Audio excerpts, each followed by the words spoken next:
Kalande vanda anga tumbuye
Hamala ko la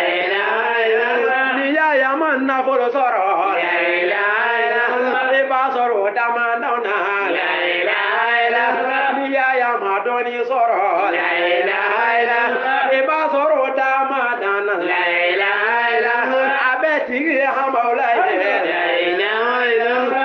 ba ke chogo min kada la ilaha ama bilani yorola la ilaha kala ne nu senge la ilaha asera segere la ilaha ame kana ye do la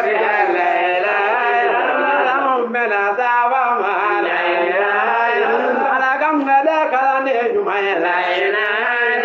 alma megala morado juma la ilaha abana ga duwa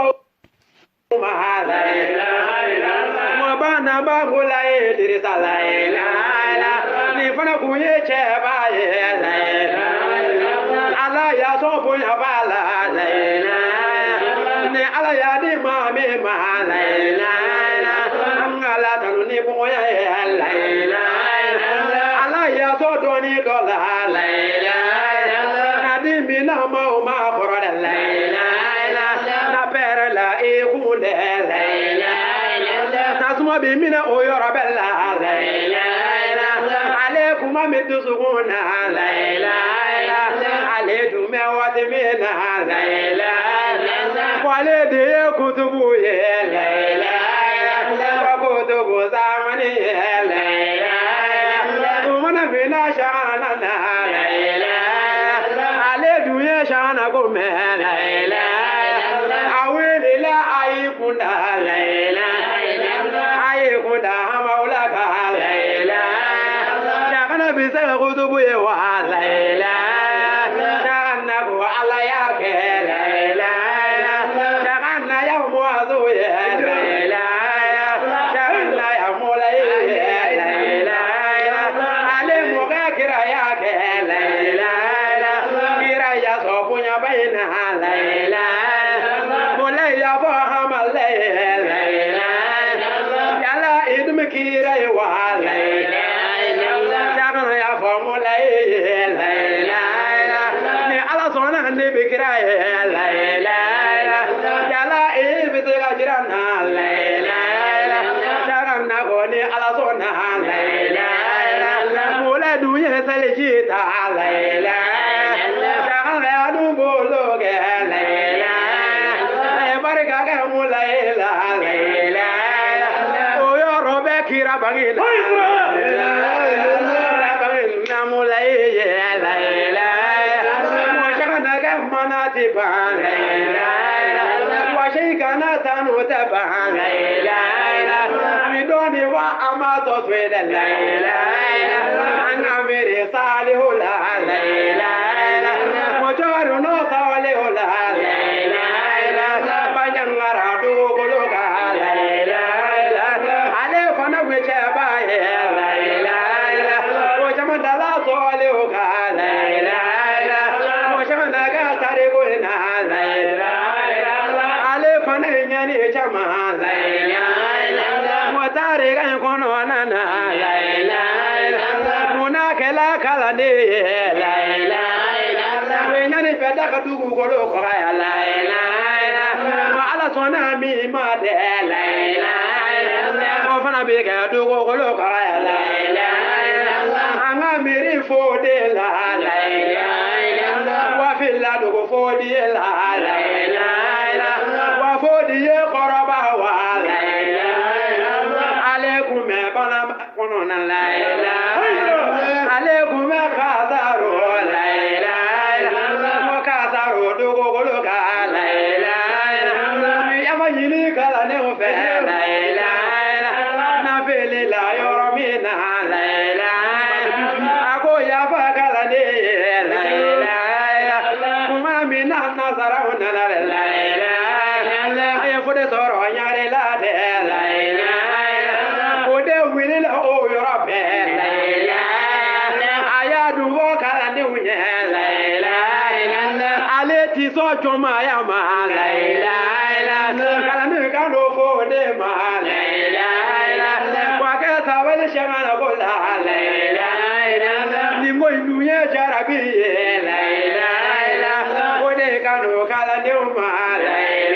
ilaha ale ti so joma ya ma la ilaha mo kafiri bolo kono la ilaha ode bolila o yorabe la ilaha ayele la yire shuga ayẹlẹlẹ ni pọli de yẹ abọli lakẹ jigin tẹ ayadubo kẹlẹ sẹw yẹ akẹnẹ jigin k'u sọrọ ya o de ye fọ sumana mi ayase ŋoni k'u ma kẹ tasuma wulila yirisun na mo nasara bọlila o yɔrɔ bɛɛ olu ma sara bi la olu ma taa janjo la olu.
شكرا فشكرا من وبيت طريقه إن الإله واتي بكم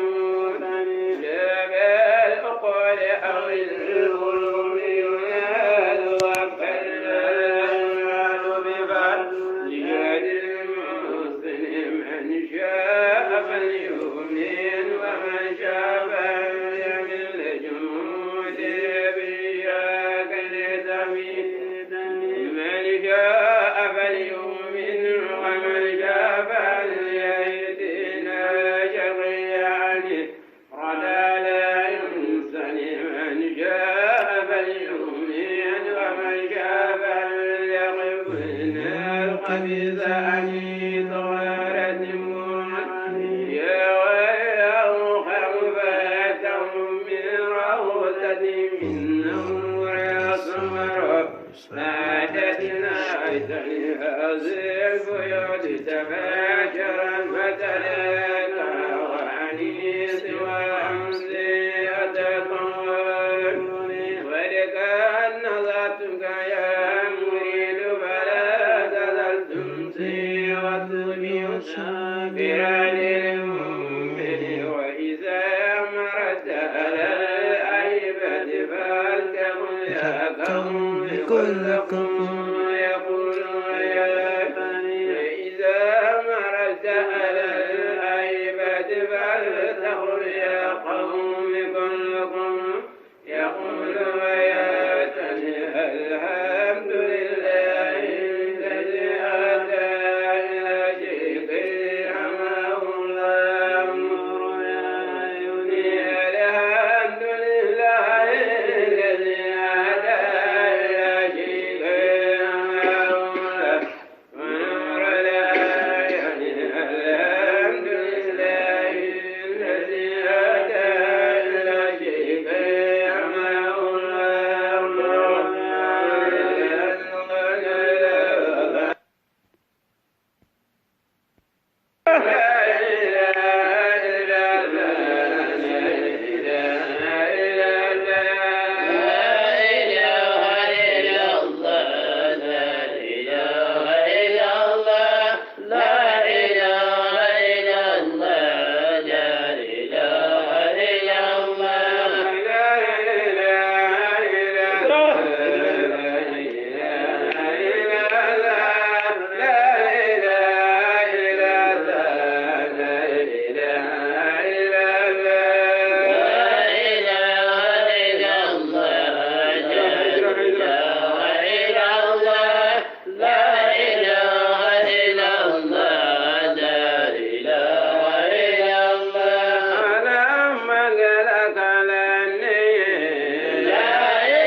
Moti dugo kono na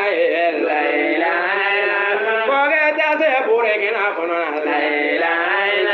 Basile ma barahima bile Koge na se la jina kono